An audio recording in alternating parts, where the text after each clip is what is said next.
Monsieur le préfet, monsieur le représentant du président du conseil départemental, madame, monsieur les conseillers départementaux, monsieur le colonel commandant du groupement de gendarmerie de Moselle, monsieur le colonel commandant du groupement Est du service départemental d'incendie et de secours, messieurs les commandants des groupements de gendarmerie de Sarrebourg et de Metz, mesdames et messieurs les membres du corps préfectoral, mesdames et messieurs les chefs de service, mesdames, messieurs les maires, mesdames, messieurs les chefs d'entreprise, mesdames et messieurs les présidents d'associations, mesdames et messieurs. Je vous remercie d'être présents ce soir à cette cérémonie des vœux qui me permettra de vous présenter mes vœux de santé, de bonheur et de succès professionnel. Je vous remercie également d'avoir bravé la neige pour venir jusqu'ici. C'est avec un grand plaisir que nous accueillons ce soir M. Emmanuel Berthier, préfet du département de la Moselle, ainsi que M. Alain Carton, secrétaire général de la préfecture, et Mme Élise Bas, directrice de cabinet du préfet. Je voudrais les remercier d'être ici ce soir et leur dire que je suis très honorée de leur présence. Monsieur le préfet, merci de m'autoriser à prendre la parole en votre présence. Je souhaiterais également remercier le président du conseil départemental, représenté par M. Reicheld, pour avoir bien voulu mettre ce bâtiment à notre disposition pour ses vœux. Cela fait maintenant 3 mois que j'occupe les fonctions de sous-préfet de Sarrebourg et de Château-Salins, par intérim, puis de manière pleine. Durant cette période, je me suis attachée à venir à votre rencontre pour définir avec vous une vision du territoire la plus partagée possible. Ces rencontres ont été riches, chacun ayant fait preuve d'une grande franchise, parfois même d'une très grande franchise. Quoi qu'il en soit, elles n'entachent en rien l'accueil chaleureux que vous m'avez réservé. Mon objectif pour l'année 2016 est de poursuivre cette démarche de décryptage des besoins du territoire afin de cibler les actions à mener. Je sais pouvoir compter sur vous. Les visites au sein des communes, des entreprises, des associations m'ont permis de mesurer l'attachement que chacun d'entre vous porte à ce territoire. Elles m'ont également permis de mesurer vos attentes à l'égard du sous-préfet et de l'État en termes de proximité, d'ingénierie dans vos projets et de facilitateur dans vos relations avec les autres services de l'État et parfois avec les autres collectivités territoriales. C'est un rôle que je m'attacherai à jouer à vos côtés. Comme 2015, l'année 2016 sera placée sous le signe du changement. La réforme territoriale a conduit à une fusion des régions, la modification du réseau des sous-préfectures à une fusion de 2 arrondissements, à un regroupement de services au sein d'une maison de l'État, dans un souci de rationalisation et d'efficacité. En dépit des consultations qui ont eu lieu en amont, certains d'entre vous m'ont fait part de leurs craintes quant à la fusion des arrondissements de Sarrebourg et Château-Salins et quant à la transformation de la sous-préfecture en maison de l'État, redoutant une diminution de la qualité des services offerts aux usagers et un éloignement du sous-préfet. Je voudrais, en présence du préfet de la Moselle, les rassurer. La maison de l'État, loin d'être un effacement du service public, constitue au contraire un renforcement de l'offre de services diversifiés. La maison de l'État, ce n'est pas moins de services, c'est au contraire plus de services regroupés en un même lieu dans le but de répondre aux besoins de proximité des citoyens qui constituent, comme vous me l'avez souvent dit, une de vos préoccupations majeures. Les usagers du Saulnois peuvent d'ores et déjà bénéficier des services des 3 agents de la DDT qui viennent tout juste d'emménager dans cette maison de l'État. Leur présence facilitera, j'en suis sûre, la réalisation de nombreux projets pour lesquels ils pourront en amont apporter leur expertise et donner des conseils en matière d'urbanisme, qu'il s'agisse d'instruction des dossiers de certificat d'urbanisme, de déclaration préalable, de permis de construire ou de lotissement. Ils seront également précieux pour conseiller les élus, et particulièrement en matière environnementale. J'en profite pour saluer M. Desmet, qui vient de prendre ses fonctions de directeur départemental des territoires de la Moselle et qui est parmi nous ce soir. 6 agents de l'ONF sont également présents dans cette maison de l'État, et bien que la plupart exercent leur activité sur le terrain, car ce sont avant tout des hommes et des femmes de terrain, leur présence dans cette maison de l'État constituera une source d'information appréciable et favorisera la sensibilisation de tous à la gestion des milieux naturels et de l'environnement. D'ici fin février, un inspecteur de l'éducation nationale, 2 conseillers pédagogiques, un enseignant et une secrétaire rejoindront eux aussi la maison de l'État. Leur présence au cœur de Château-Salins devrait rendre ce service encore plus accessible aux parents d'élèves, aux enseignants et aux collectivités. Or, nous le savons, les problématiques scolaires sont également au cœur des préoccupations des habitants du Saulnois et notamment des maires qui, avec le soutien de l'Éducation nationale, portent de nombreux projets permettant la scolarisation des jeunes élèves. La présence de l'Éducation nationale dans nos murs nous garantit également un lien étroit avec les établissements scolaires de ce territoire, qu'il s'agisse du lycée agricole de Château-Salins, du lycée Charles-Hermite de Dieuze, du LEP de la Providence et de tous les autres collèges et écoles primaires du Saulnois. Je profite de ces vœux pour saluer la communauté éducative qui œuvre chaque jour sur ce territoire pour former notre jeunesse à devenir des citoyens qui porteront nos valeurs demain. Peut-être que certains de ces jeunes s'engageront dans quelques mois dans le service civique qui offre, je le rappelle, aux communes et aux associations des possibilités encore largement inexploitées. Cette maison de l'État offre également la possibilité à ses usagers de bénéficier d'un point d'accès au droit qui leur permet de rencontrer un conciliateur de justice, une association de consommateurs ou bien encore un avocat ou de bénéficier des conseils de l'UDAF. Ces services gratuits, anonymes, seront dispensés par des professionnels volontaires qui s'engagent pour permettre au plus grand nombre de bénéficier d'une information de proximité sur leurs droits et leurs devoirs et qui les aident à faire face à des problèmes juridiques ou administratifs. En dernier lieu, cette maison de l'État accueillera également pour le compte de Pôle emploi un pôle informatique qui permettra aux demandeurs d'emploi de pouvoir se connecter pour s'inscrire à Pôle emploi ou obtenir des informations nécessaires à leur recherche. En proposant ce service, nous espérons lever un frein supplémentaire à la recherche d'emploi, qui est celui de l'accès à l'informatique, plus fréquent qu'on ne le croit. Mon objectif pour 2016 est, avec l'aide du secrétaire général de la préfecture, d'offrir à ces services de bonnes conditions de travail afin de leur permettre d'être rapidement opérationnels. Mon souhait aussi, avec l'aide de mes collaborateurs, est d'essayer de dépasser la simple cohabitation pour progressivement créer une synergie entre ces services qui, même s'ils ne sont pas placés sous mon autorité, ont vocation à exercer une mission de service public auprès de tous les usagers.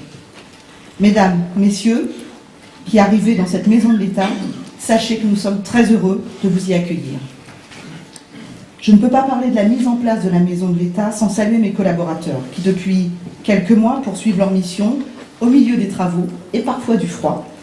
Je vais, si vous me le permettez, les citer, même si beaucoup d'entre vous, ou presque tout le monde d'ailleurs, les connaît, car ils incarnent une partie des missions de l'État au quotidien sur ce territoire avec toute l'implication qu'il convient.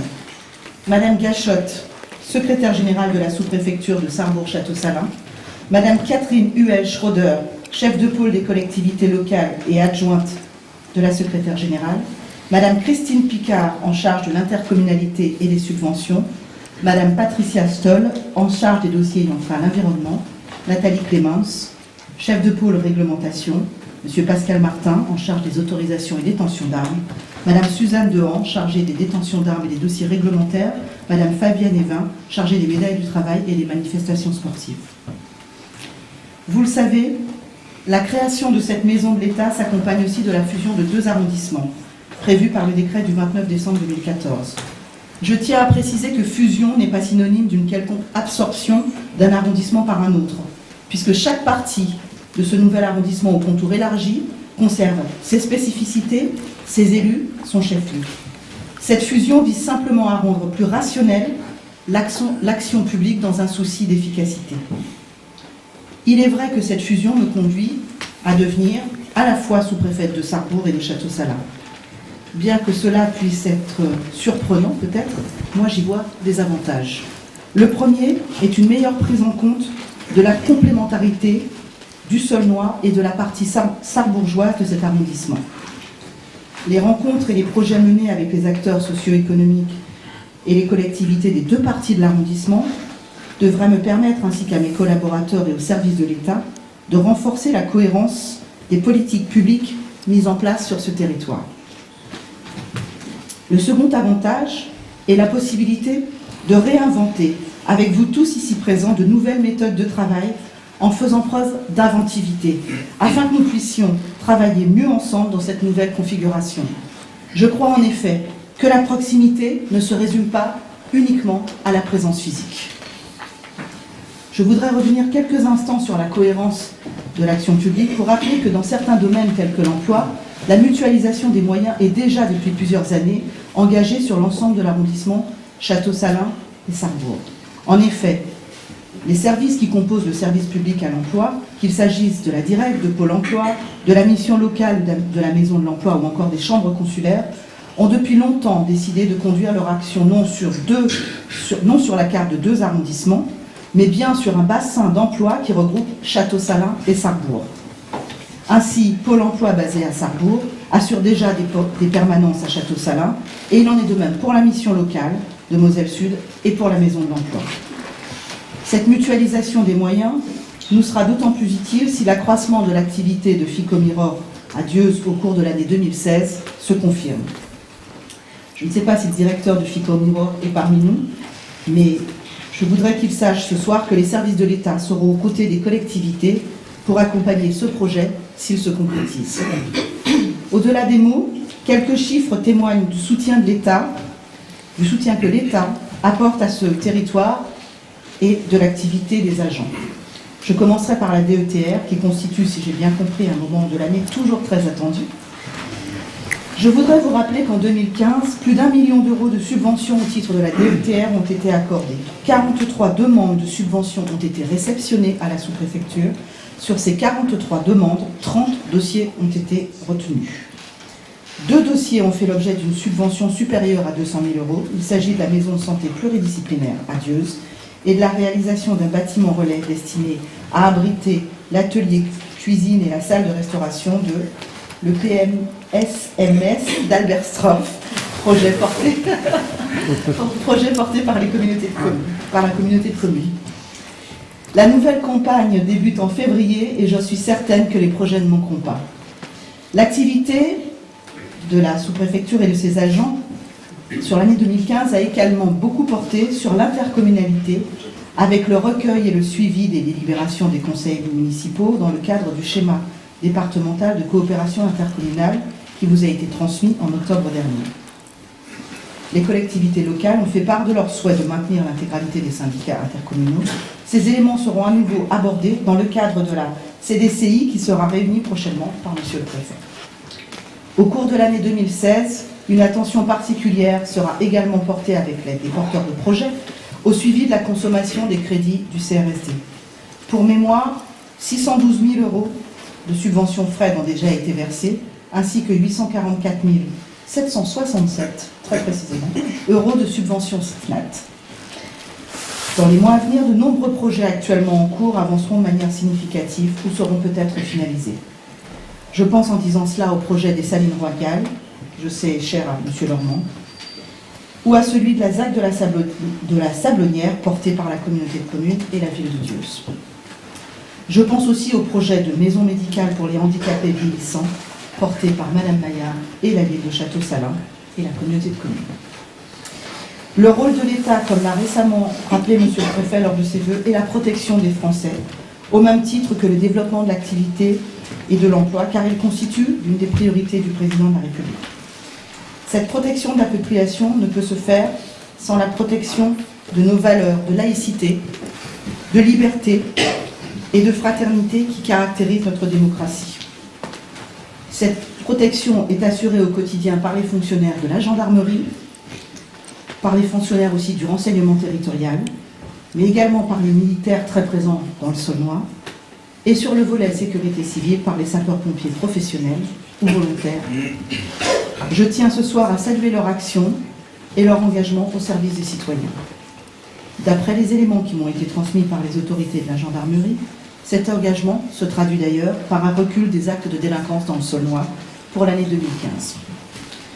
J'en profite pour ouvrir une parenthèse sous le contrôle du colonel de gendarmerie et du préfet sur le projet qui vous préoccupe. Il s'agit du regroupement des brigades de gendarmerie de Vic-sur-Seille, d'Elbe et Château-Salins. Comme j'ai déjà eu l'occasion de le dire, aucune décision n'est prise pour l'instant puisque les autorités de gendarmerie n'en sont qu'au stade des consultations. En ce début d'année, je voudrais tout de même attirer votre attention sur la nécessaire vigilance que nous devons tous continuer à apporter à la sécurité routière, car de nombreux efforts restent à faire, comme en témoignent les nombreux accidents récents qui ont eu lieu dans le seul mois. Pour finir, et même si j'ai déjà eu l'occasion de le dire, je crois que la richesse d'un territoire ne se mesure pas uniquement à ses capacités financières, mais également à la capacité qu'ont ses habitants, ceux qui la composent, à s'unir pour porter des projets qui vont dans le sens de son développement.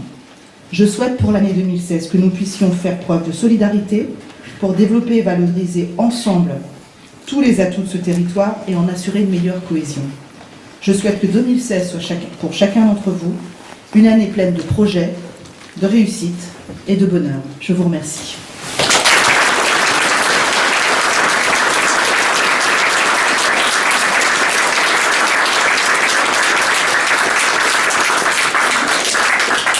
Je vous invite maintenant à vous servir.